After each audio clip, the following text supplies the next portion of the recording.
परम प्रेममय श्री श्री ठाकुर परमरेथा जगज्जननी श्री श्री बड़मा परम पूज्यपाद जुगाचार्य श्री श्री बरदा आजिर पूज्यपाद श्री श्री आचार्य देव श्री चरण कमल अनंत कोटि प्रणाम निवेदन करुछि।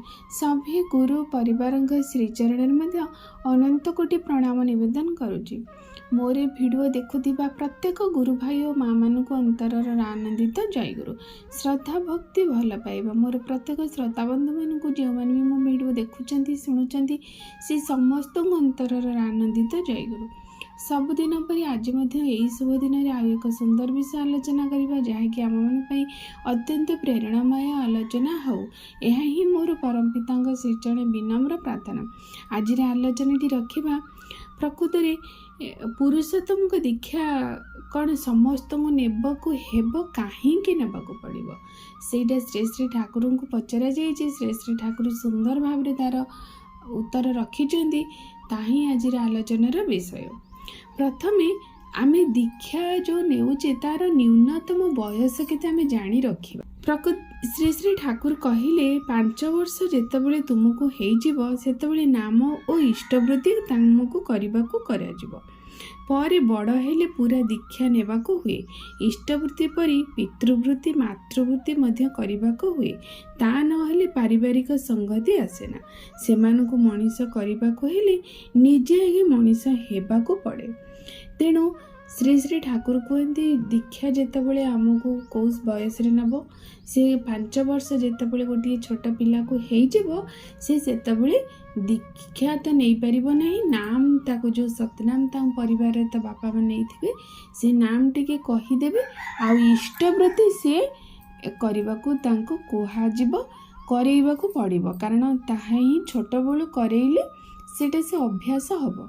आउ इष्टवृत्ति सांगरे पितृवृत्ति मातृवृत्ति माने पिता माता प्रति मध्य किछि प्रीति निवेदन करा जाए। एभली एक प्रसंग छोट दिन पिलाटी मुंडरे प्रवेश करदेबाकू पड़े। पुणी जड़े भक्त आसी श्री श्री ठाकुर को पचारुचंदी अभाव पाई कौन दीक्षा नि जाए ना जार अभाव संसार रे अच्छी माने बहुत वर्ष हो तार किसी अभाव अनाटन रही सी कौन दीक्षा नेले से सब ठीक तार हो ए प्रसंग रे श्री श्री ठाकुर को सी पचार। श्री श्री ठाकुर कहिले अभाव पाई दीक्षा नियो नहीं दीक्षा पाई दीक्षा नियो। अर्थात माने मोर किसी गोटे अभाव रही किसी असुविधा मो जीवन में आसी मु दीक्षा नेले से सब पूरण हो ताहा कौनसी भावरे निज मन रे प्रवेश करइब नाही कारण यह मनीष को संकीर्ण भाव सृष्टि करे। कारण मोर किछि पाइबार इच्छा मोर यह नहीं मु किछि एटा करिले मु किछि पाइबि जहाँकि स्वार्थ वृद्धि मनीष को करदे किंतु सेमिति भावना कौनसी भावरे नेब नहीं। दीक्षा पाई दीक्षा नेबार गोटे मनीषर अधिकार अच्छी आ कर्तव्य आ दीक्षा ही मनीषर आवश्यकता सर्वोपरि दीक्षा ही मनुष्य पाई सर्वश्रेष्ठ आवश्यकता अटे।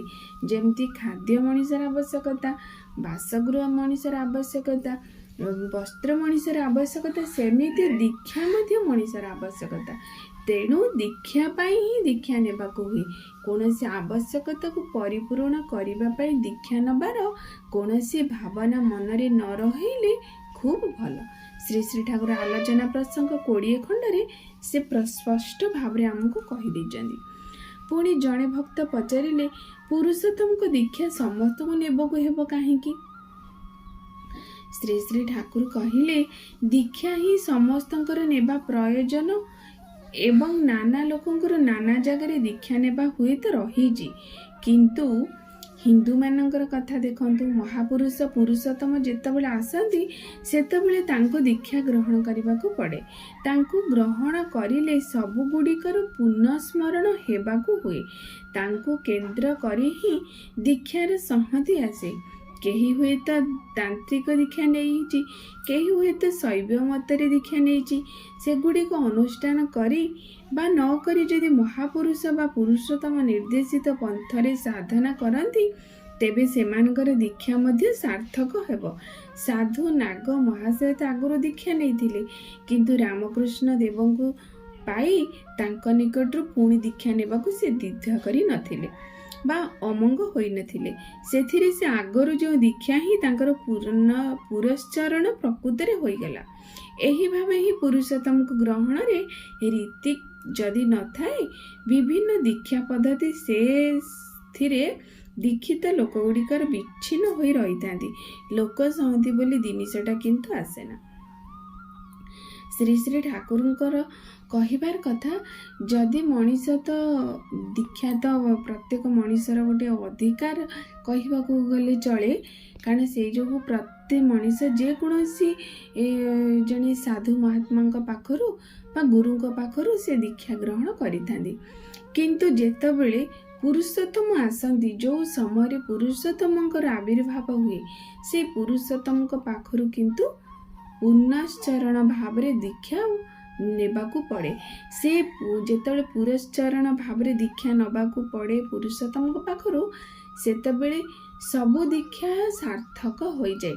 ବା ପୂର୍ବରୁ ସେ ଯେତେ ବି ଦୀକ୍ଷା ନେଇଥାନ୍ତୁ, ସେ ସବୁ ଦୀକ୍ଷା ସାର୍ଥକ ହୋଇଉଠେ ପୁରୁଷୋତ୍ତମଙ୍କ ଦୀକ୍ଷା ମାଧ୍ୟମରେ। ତେଣୁ ପୁରୁଷୋତ୍ତମଙ୍କର ଦୀକ୍ଷା ନେବା ପ୍ରତ୍ୟେକ ମନୁଷ୍ୟଙ୍କର ଆବଶ୍ୟକତା ରହିଛି। ଆମ ହିନ୍ଦୁମାନଙ୍କ ମଧ୍ୟରେ ଗୋଟିଏ ଧାରଣା ରହିଛି, ସର୍ବଦେବମୟ ଗୁରୁ। ଗୁରୁଙ୍କ ମଧ୍ୟରେ ସମସ୍ତ ଦେବତାଙ୍କୁ ଦେଖିବାକୁ ଆମେ ଚାହୁଁ।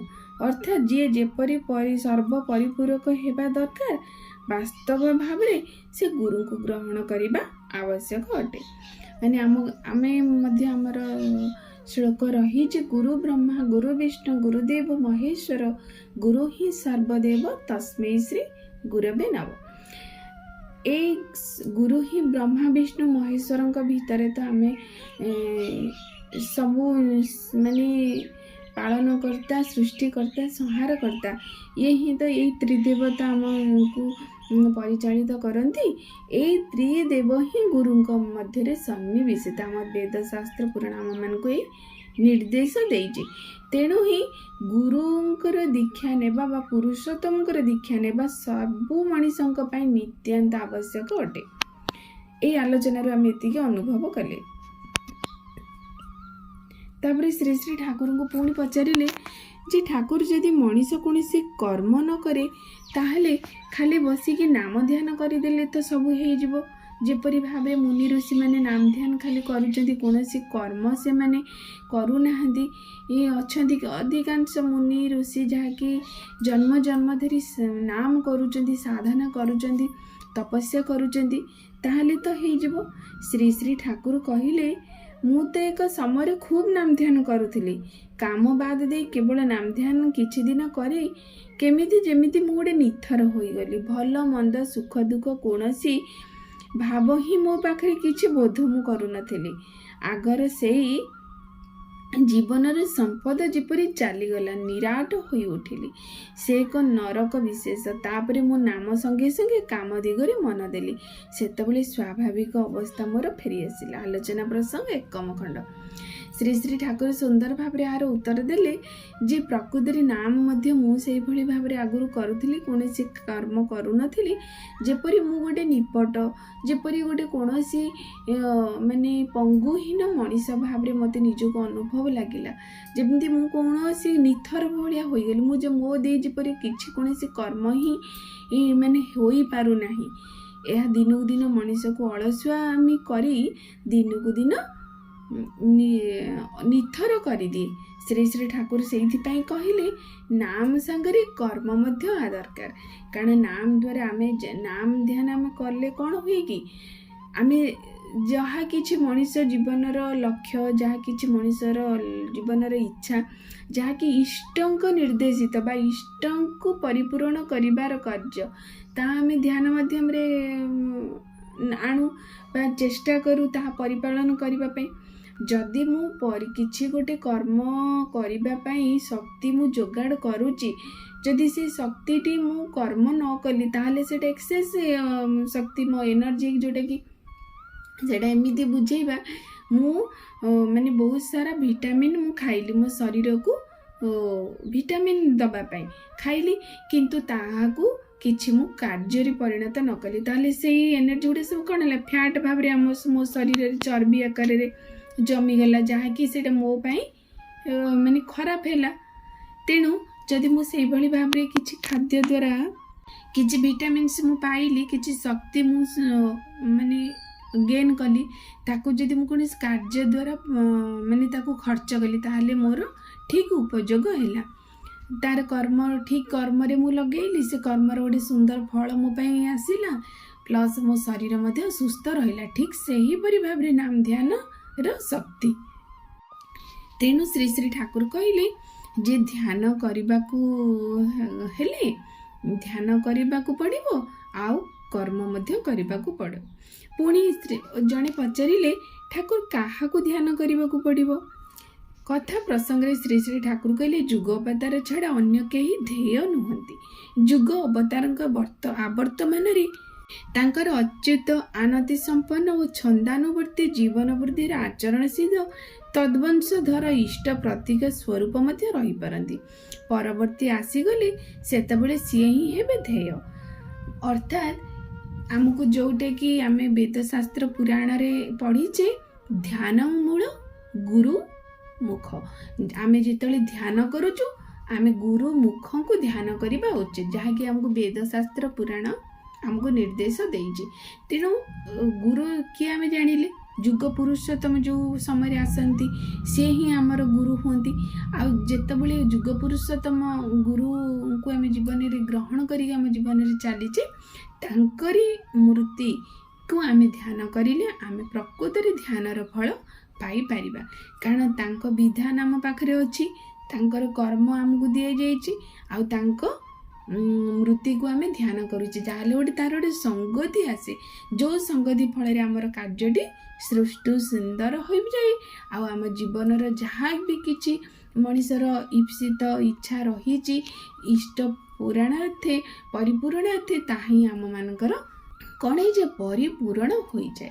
ତେଣୁ ଏଇ ଆଲୋଚନା ମାଧ୍ୟମରେ ଆମେ ଏତିକି ଅନୁଭବ କଲେ ଯେ ପ୍ରକୃତରେ ଜୀବନରେ ପୁରୁଷୋତ୍ତମଙ୍କ ଦୀକ୍ଷା ନେବାକୁ ସମସ୍ତଙ୍କୁ କାହିଁକି ପଡ଼େ, କେଉଁ ବୟସରେ ଦୀକ୍ଷା ନେବାକୁ ହେବ, ଆଉ ପୁରୁଷୋତ୍ତମ ଦୀକ୍ଷା ନେବାକୁ ସମସ୍ତଙ୍କୁ କାହିଁକି ପଡ଼ିବ, ଆଉ ଧ୍ୟାନ ଖାଲି କରିବା ଉଚିତ, କାମ ନ କଲେ କ'ଣ ହେବ, ଧ୍ୟାନ କାହାର କରିବାକୁ ପଡ଼ିବ, ଏଇ ସବୁରେ ଆଲୋଚନା ଶ୍ରୀ ଶ୍ରୀ ଠାକୁର ସୁନ୍ଦର ଭାବରେ ତାର ଉତ୍ତର ଆମମାନଙ୍କୁ ପ୍ରଦାନ କରିଛନ୍ତି ଶ୍ରୀ ମୁଖରେ।